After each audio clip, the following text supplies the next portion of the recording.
Oi pessoal, eu sou o Renato Lago do estudandomelhor.com. Seja bem-vindo à nossa quarta aula do nosso curso Organizando Projetos de Pesquisa.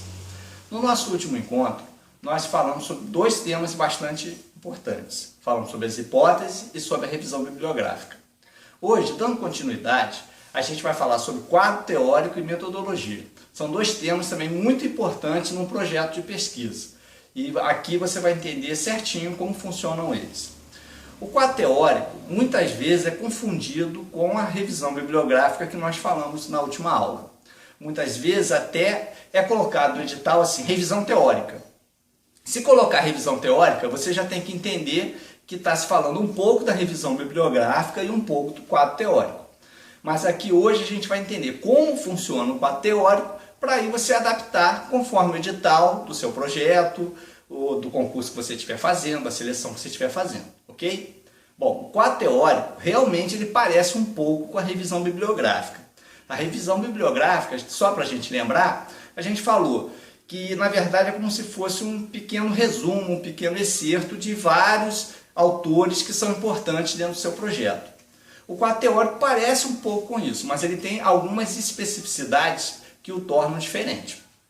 O quadro teórico, a primeira coisa que é importante a gente lembrar, que ele lida com conceitos.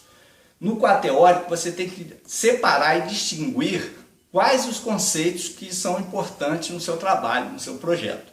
Por exemplo, você vai falar o que é cultura. Cultura para você é tal e tal, segundo tal autor.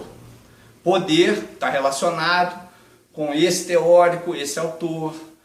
Microeconomia para você é isso, tá? Então, quando você discutir conceito, você está falando de quadro teórico.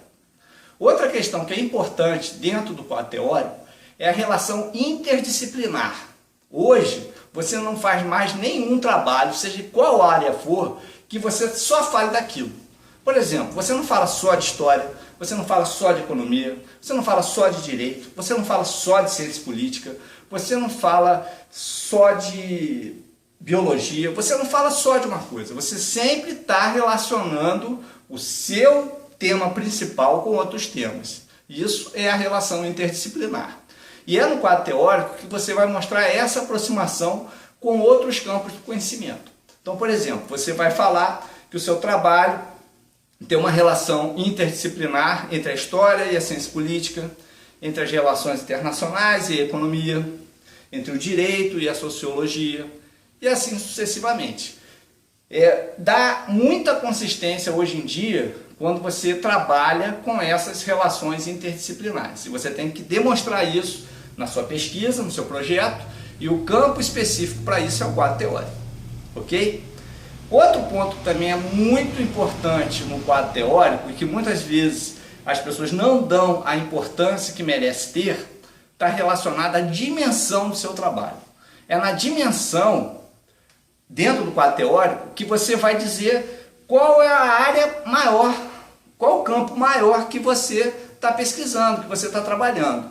Então, por exemplo, você pode dizer que o seu trabalho tem uma dimensão de história econômica, você pode dizer que o seu trabalho tem uma dimensão macroeconômica, você pode dizer que o seu trabalho tem uma dimensão de ciência criminal e assim sucessivamente. É o recorte dentro do seu campo maior que você vai estar atuando mais especificamente. Isso é a dimensão.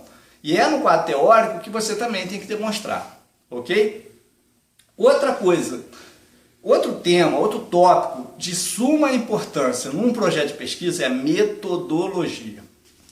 O que é a metodologia antes de tudo?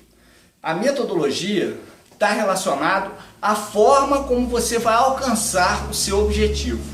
É o método de abordagem que você vai utilizar para alcançar o seu objetivo. Você já definiu antes quais são os seus objetivos, você já definiu o seu recorte, você já definiu o seu quadro teórico, os conceitos que você vai trabalhar, os autores que você vai trabalhar, tudo isso. Mas como você vai chegar lá? E é na metodologia que você vai apresentar no seu projeto como você vai alcançar seus objetivos. Então a metodologia é bastante variada. A gente vai citar aqui algumas. Por exemplo, você fazer um estudo de caso é uma metodologia. Você pega um problema específico, analisa ele e dá uma dimensão maior. Isso é o estudo de caso. Outra coisa bastante utilizada hoje em dia é o uso de entrevistas. Seja qual for a área que você vai trabalhar, você trabalhar com determinados públicos, analisando, colhendo entrevistas, isso também está relacionado à metodologia. O uso de estatísticas, de fontes variadas, também é metodologia. Você fazer uma análise semiótica de um discurso é uma metodologia. Ou seja, as metodologias são diversas, são inúmeras, a gente pode dizer que são praticamente infinitas. Tudo vai depender de como você vai querer alcançar o seu objetivo. E por isso que a gente diz que todo trabalho é original se você se propuser que ele seja. Porque quando você faz uma combinação entre as metodologias, entre o quadro teórico, entre os autores que você está querendo trabalhar, entre os objetivos que você quer apresentar, a hipótese de trabalho que você quer formular, tudo isso vai dando uma consistência de originalidade para o seu trabalho. Então não esqueça disso. Pense nunca em reproduzir trabalhos já feitos. Pense em como você vai combinar elementos que vai fazer com que o seu trabalho seja mais específico, seja mais original.